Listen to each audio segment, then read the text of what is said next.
Hello everyone, welcome back to the channel. It is April 2022 and had a pretty interesting month this month. It just pretty much made the base income for me 13,000 a month. Seems to be kind of the base pay for me right now. Taxes 2,300 I paid in taxes. I am maxing out my 401k, so that was just over $2,000 this month. Took home 8,600. My wife did get a pay raise at work, and so that was about $700 a month. So pretty decent. So she's up to where she was back in 2022 and a little bit higher now. She paid $366 in taxes, $4,200 in her 457B and her 403B accounts, and then $429 in her HSA, $140 for insurance, and so again another month of $0 take-home pay for her.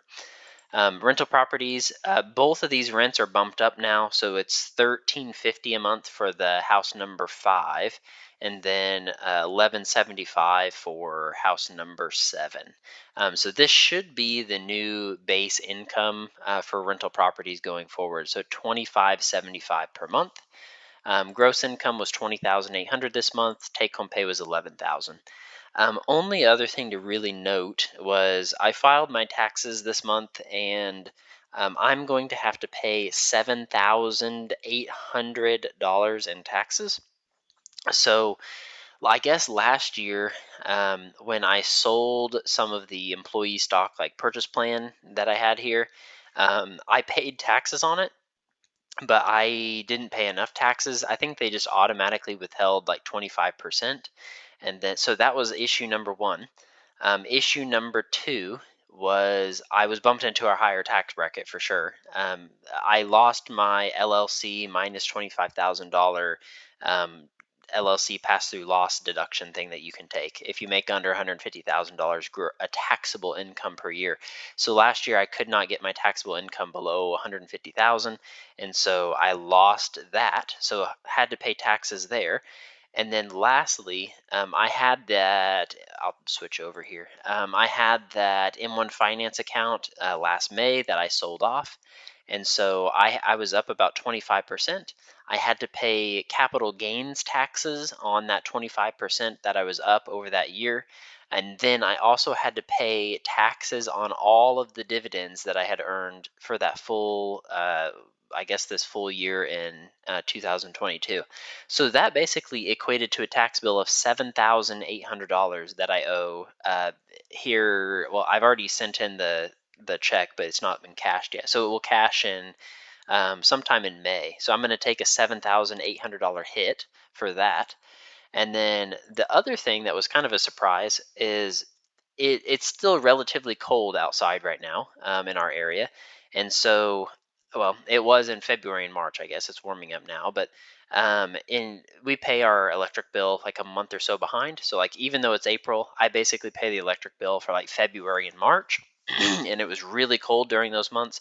And so we had a furnace running in our new house, but with no insulation blown in. And so it was actually two furnaces. So two furnaces were just blowing hot air 24 hours a day, 7 days a week for like those 2 full months to keep the drywall in good shape.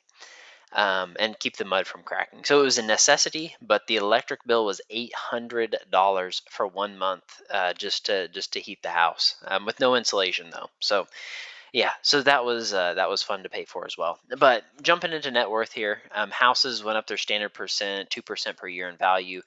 No changes with vehicles. The market was basically flat this month. It shows that we were up $10,000.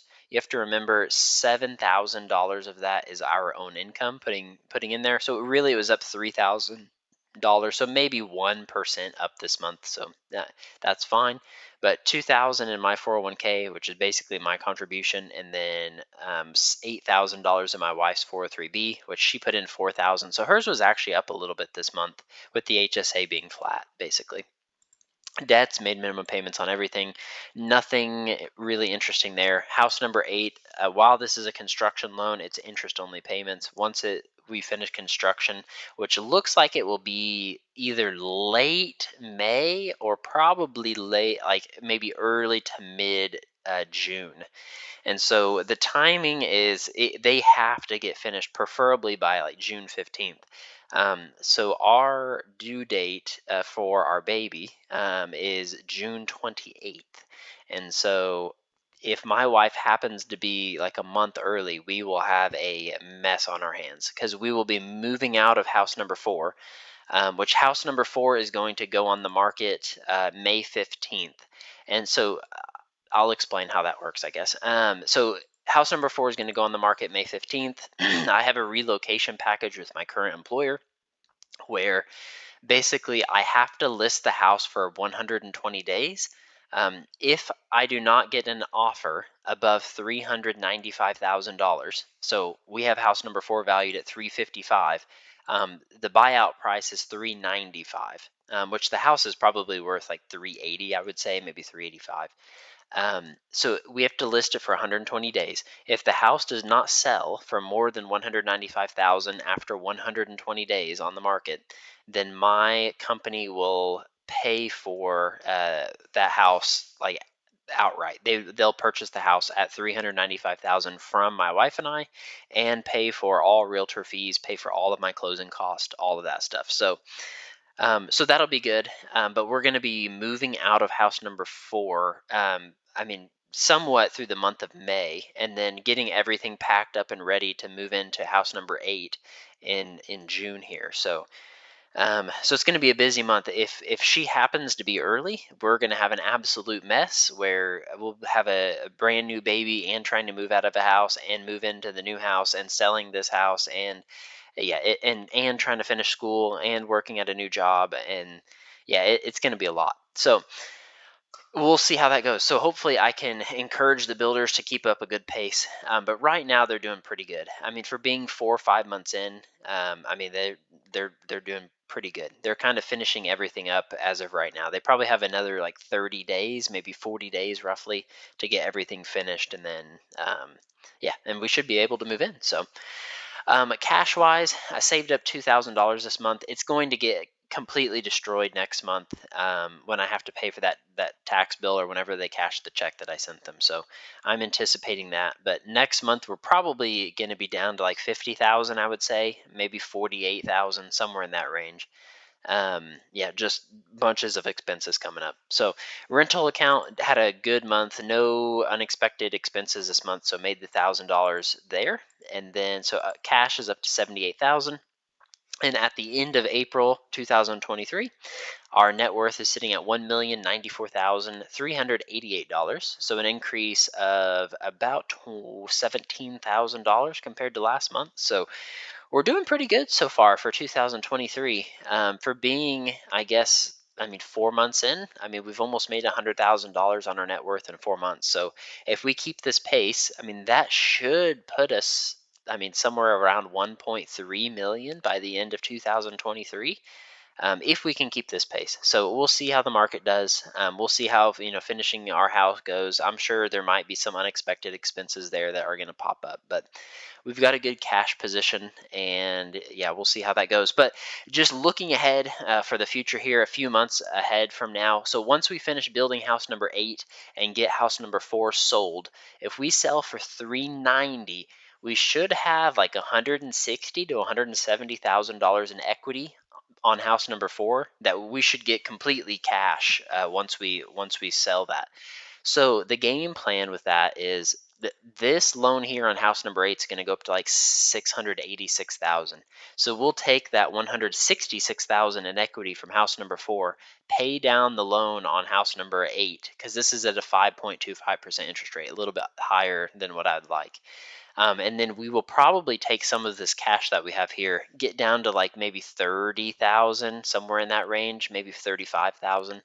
And that's about 6 months emergency fund for us. And then we'll just start aggressively paying off house number 8 as fast as we possibly can. So I think once we get this thing built, roughly 3 to 5 years, I think we can have it paid down and completely paid off. So that's kind of the game plan, at least for the next well, I guess 3 years, 5 years. I guess that's how it's looking right now, unless there's some other better opportunities that come up. But interest rates seem to be holding pretty steady right now, around 7%, maybe 6.5% to 8%, somewhere in that range. So interest rates aren't dropping. If interest rates were to drop to like 2 or 3%, I would probably refinance. I'd for sure refinance and at least get the lower rate. But that may change my thinking on if I wanted to pay off house number 8 faster. But if I'm locked in at 5.25%, I would, for me, that's like moderate debt. I would say it's not high interest, but not low interest either. It's kind of like right there, like low to medium. And so I think we just need to start the phase of our life too of like, w my wife and I have a good life. Like we have most of the things that we want in life. Like we have a nice house. We're fine with our cars.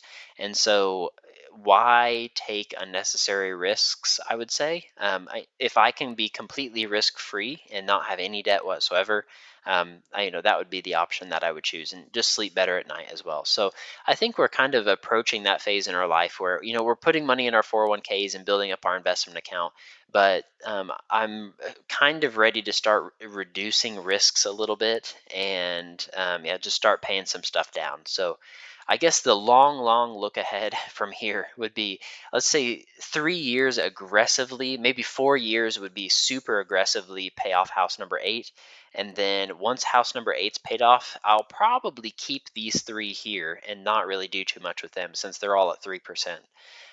After house number 8's paid off, I'll probably start piling up cash and then start buying real estate with cash after that.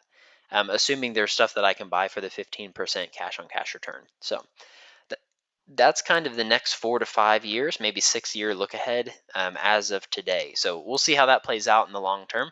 But as of right now, net worth is sitting at $1,094,733, and about $274,000 ahead of our goal pace of having $4 million by 40 years old. So thank you all for watching the video. Be sure to like, comment, subscribe. Last month's and next month's videos are on the screen now. And as always, if you have any questions, comments, things that you'd like for me to include in future videos, just comment them down below.